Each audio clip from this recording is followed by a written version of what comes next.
This is some bison footage from my Yellowstone trip in 2013, the end of August. The binomial name is bison, and it's one of two extant species among 6 total species, 4 of which are extinct. And bison is by far the most numerous and common one that people imagine when they hear the word bison.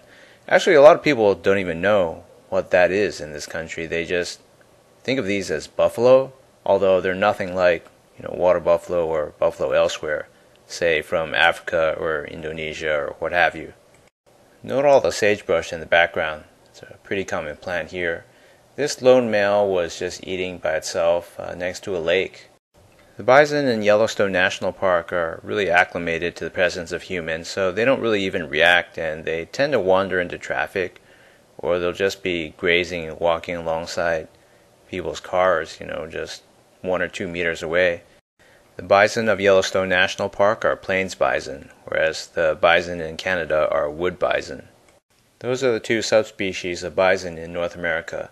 There's a species of bison that's native to Europe and the Caucasus, but it's been extinct in the wild and is being reintroduced currently.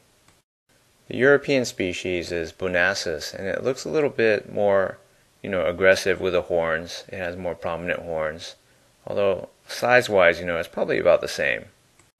The American bison is a little bit more tame than the European wisent, and it can breed with cattle and other bovines. It's pretty closely related.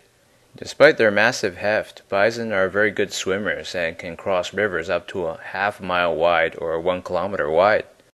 Bison like to live in herds on the Great Plains of America, so typically they'll hang out on places like this where it's very flat, and there are snaking rivers that just crisscross back and forth all over the plain. So these places can flood easily, and hence the need to occasionally swim for bison. So here you can see an entire herd. It's kind of a chaparral environment. This is pretty high up in elevation. It's late summer here, and that's when the sexes commingle.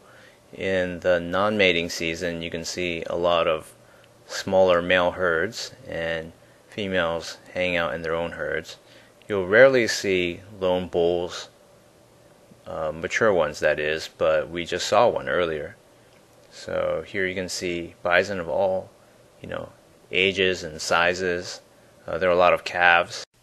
The bison herds in Yellowstone National Park that graze near the roads are very well protected. No tourists will harm them, and all the predators such as bears and coyotes and wolves won't even get near a place with this many humans and cars constantly stopping by and watching. The American plains bison has persevered since the last ice age despite hunting pressure from humans and massive environmental changes that no doubt led to overhauls in the kinds of vegetation that grow around here on the Great Plains. They have more efficient digestive systems compared to most of the other animals such as horses, wild asses, and camels that once lived during the last ice age.